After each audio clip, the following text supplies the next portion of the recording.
ચાલો આજે વાત કરીએ ભારતની એક જબરદસ્ત યોજના વિશે, એવી યોજના જે શાળાકીય શિક્ષણની આખી તસવીર બદલી રહી છે. આ યોજનાનું નામ છે સમગ્ર શિક્ષા. મતલબ કે પ્રી પ્રાઇમરીથી લઈને છેક 12મા ધોરણ સુધીના શિક્ષણને એક જ માળખામાં લાવવાનો એક ઐતિહાસિક પ્રયાસ. પણ સવાલ એ છે કે આવું કરવાની જરૂર જ કેમ પડી? તો જુઓ, 2018 પહેલાં શું થતું હતું? શિક્ષણ 3 અલગ અલગ ટુકડાઓમાં વહેંચાયેલું હતું. ધોરણ 1 થી 8 માટે સર્વ શિક્ષા અભિયાન એટલે કે SSA, ધોરણ 9 થી 12 માટે રાષ્ટ્રીય માધ્યમિક શિક્ષા અભિયાન એટલે કે RMSA, અને શિક્ષકોની ટ્રેનિંગ માટે તો વળી આખી અલગ જ યોજના. આનાથી વહીવટમાં એટલી બધી ગૂંચવણો થતી હતી કે ના પૂછો વાત. બસ આ જ બધી ગૂંચવણોને દૂર કરીને આ ત્રણેય પ્રવાહોને ભેગા કરી 2018માં સમગ્ર શિક્ષાનો જન્મ થયો. તો આટલી મોટી યોજનાને બરાબર સમજવા માટે આપણે આ 6 મુખ્ય મુદ્દાઓ પર ઊંડાણપૂર્વક નજર કરીશું, જેથી આખી યોજનાનો સ્પષ્ટ ખ્યાલ આવી જાય. ચાલો, સૌથી પહેલા એ પડકારને સમજીએ. જરા વિચારો તો, પ્રાઇમરી, સેકન્ડરી અને ટીચર એજ્યુકેશન ત્રણેય માટે અલગ અલગ યોજનાઓ, અલગ બજેટ, અલગ નિયમો, આ બધું ચલાવવું કેટલું અઘરું અને જટિલ હશે? આ જ તો મુખ્ય સમસ્યા હતી. અને આ જ જટિલ સમસ્યાનો ઉકેલ આવ્યો સમગ્ર શિક્ષાના રૂપમાં. એક એવી ક્રાંતિકારી યોજના જેણે શિક્ષણના આ બધા અલગ અલગ ટુકડાઓને એક જ મજબૂત અને શક્તિશાળી છત્રી નીચે લાવી દીધા. તો આ સમગ્ર શિક્ષા છે શું, બરાબર? સિમ્પલ ભાષામાં કહીએ તો આ કેન્દ્ર સરકાર દ્વારા ચાલતી એક એવી યોજના છે જે પૂર્વ પ્રાથમિકથી માંડીને ધોરણ 12 સુધીના આખા શિક્ષણને એકસાથે જોડે છે. અને હવે તો એ નવી રાષ્ટ્રીય શિક્ષણ નીતિ 2020 મુજબ સમગ્ર શિક્ષા 2.0 તરીકે આગળ વધી રહી છે. હવે સૌથી મોટો સવાલ, આટલી મોટી યોજના માટે પૈસા ક્યાંથી આવે છે? તો જવાબ છે ભાગીદારીથી. આમાં 60% ખર્ચ કેન્દ્ર સરકાર ઉઠાવે છે અને બાકીનો 40% હિસ્સો જે તે રાજ્ય સરકાર આપે છે. આનાથી એ પાક્કું થાય છે કે બંને સરકારો સાથે મળીને જવાબદારીપૂર્વક કામ કરે. ચાલો હવે આપણે યોજનાના ઊંડાણમાં ઉતરીએ અને એના મુખ્ય ઘટકો પર નજર કરીએ. શરૂઆત કરીએ એ પાયાના તત્વોથી જે શિક્ષણની એક મજબૂત ઇમારત ઊભી કરે છે. આ યોજનાની સૌથી સારી વાત એ છે કે એ શિક્ષણના પાયા પર ફોકસ કરે છે. પહેલો સ્તંભ છે બાલવાટિકા, એટલે કે નાના ભૂલકાઓ માટેનું પૂર્વ પ્રાથમિક શિક્ષણ. બીજો અને બહુ જ મહત્વનો સ્તંભ છે નિપુણ ભારત મિશન, જેનો એક જ લક્ષ્ય છે કે 3જા ધોરણ સુધીમાં દરેક બાળકને લખતા વાંચતા અને સાદા સરવાળા બાદબાકી આવડી જવા જોઈએ. અને ત્રીજો સ્તંભ છે શાળાઓમાં મજબૂત સુવિધાઓનો વિકાસ. હવે માળખાકીય સુવિધાઓ એટલે શું? શું ખાલી બિલ્ડિંગો?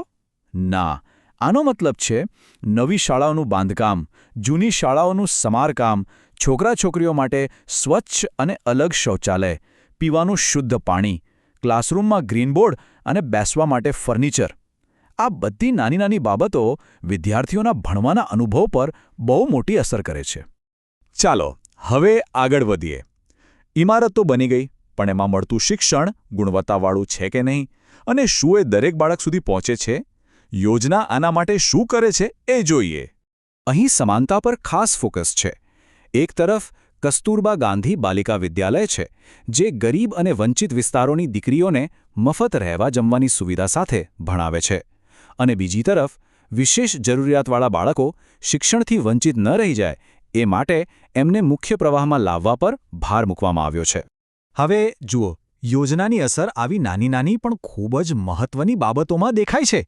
જેમ કે વિશેષ જરૂરિયાતવાળી દીકરીઓને દર મહિને 200 રૂપિયાનું સ્ટાઇપેન્ડ મળે છે. કદાચ આ રકમ આપણને નાની લાગે, પણ એ પરિવાર માટે એ દીકરીને શાળાએ મોકલવાનું એક મોટું પ્રોત્સાહન બની શકે છે. તો ગુણવત્તા આવે ક્યાંથી? એ માટે શાળાઓને સીધી આર્થિક મદદ આપવામાં આવે છે. શાળાઓને દર વર્ષે 10,000થી લઈને 1 લાખ રૂપિયા સુધીની ગ્રાન્ટ મળે છે, જેનો ઉપયોગ તે પોતાની જરૂરિયાત મુજબ કરી શકે છે. આ ઉપરાંત લાઇબ્રેરી અને રમતગમતના સાધનો માટે અલગ ગ્રાન્ટ, વિજ્ઞાનમાં રસ જગાડવા માટે રાષ્ટ્રીય આવિષ્કાર અભિયાન, અને હા, શિક્ષણના અધિકાર હેઠળ મફત પાઠ્યપુસ્તકો અને ગણવેશ તો ખરા જ. સારું, પાયાની વાત થઈ ગઈ, ગુણવત્તાની વાત પણ થઈ ગઈ. પણ શું આજનું શિક્ષણ આવતીકાલના પડકારો માટે તૈયાર કરે છે? ચલો એ જોઈએ. આ માટે ધોરણ 9થી જ વ્યાવસાયિક શિક્ષણ શરૂ કરવામાં આવ્યું છે. આનો હેતુ એ છે કે વિદ્યાર્થીઓ પુસ્તકીય જ્ઞાનની સાથે સાથે આઈટી, રિટેલ, ઓટોમોબાઈલ જેવા વ્યવહારુ કૌશલ્યો પણ શીખે, જેથી ભણી લીધા પછી એમને રોજગાર મેળવવામાં સરળતા રહે. અને હા, સારા વિદ્યાર્થીઓ માટે સારા શિક્ષકો હોવા પણ એટલા જ જરૂરી છે. આ માટે નિષ્ઠા નામનો એક ખાસ કાર્યક્રમ છે, જે અંતર્ગત શિક્ષકો અને આચાર્યોને સતત નવી તાલીમ આપવામાં આવે છે, જેથી એમના જ્ઞાન અને કૌશલ્ય હંમેશા અપ ટુ ડેટ રહે. આજના ડિજિટલ યુગમાં શિક્ષણ પાછળ કેવી રીતે રહી શકે? સમગ્ર શિક્ષા હેઠળ શાળાઓમાં કોમ્પ્યુટર લેબ અને સ્માર્ટ ક્લાસરૂમ બનાવવામાં આવી રહ્યા છે. ઓનલાઈન ભણવા માટે દીક્ષા પોર્ટલ છે, અને આ બધું બરાબર ચાલે છે કે નહીં એ જોવા માટે વિદ્યા સમીક્ષા કેન્દ્ર જેવી ડેટા આધારિત સિસ્ટમ પણ છે. આ બધું શિક્ષણને આધુનિક બનાવી રહ્યું છે. બધું બરાબર છે, યોજના બહુ સરસ છે, પણ સૌથી મોટો સવાલ એ છે કે આટલી મોટી યોજનાને જમીન પર ઉતારશે કોણ? એનું સંચાલન અને દેખરેખ કેવી રીતે થાય છે? તો જિલ્લા સ્તરે આખી યોજનાના અમલીકરણની મુખ્ય જવાબદારી જિલ્લા પ્રાથમિક શિક્ષણાધિકારી એટલે કે DPEOની હોય છે. તેઓ જિલ્લાના પ્રોજેક્ટ કોઓર્ડિનેટર તરીકે કામ કરે છે. અને એમની જવાબદારીઓ પણ બહુ મોટી છે. જેમ કે સરકાર જે પૈસા મોકલે છે એનો 100% સાચો ઉપયોગ થાય એ જોવું, શાળાઓમાં જે બાંધકામ ચાલે છે એની ગુણવત્તાની અચાનક જઈને તપાસ કરવી, પોતાના જિલ્લામાં એક પણ બાળક શાળા બહાર ન રહી જાય એ માટે સર્વે કરાવવો, અને આવતા વર્ષ માટે જિલ્લાની શું જરૂરિયાતો છે એનું આખું પ્લાનિંગ કરવું.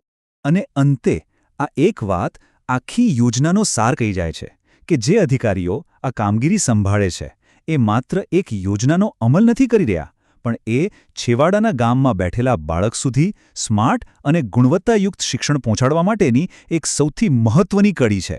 તો સમગ્ર શિક્ષા એ શિક્ષણના વિખરાયેલા ટુકડાઓને જોડીને એક સળંગ અને મજબૂત માર્ગ બનાવવાનો એક ભગીરથ પ્રયાસ છે. પણ અંતે સવાલ તો એ જ રહે છે કે શું આટલી વ્યાપક અને સારી રીતે વિચારેલી યોજના ખરેખર ભારતના શિક્ષણ જગતમાં એ બદલાવ લાવી શકશે જેની આપણને સૌને અપેક્ષા છે? આ એક વિચારવા જેવો પ્રશ્ન છે.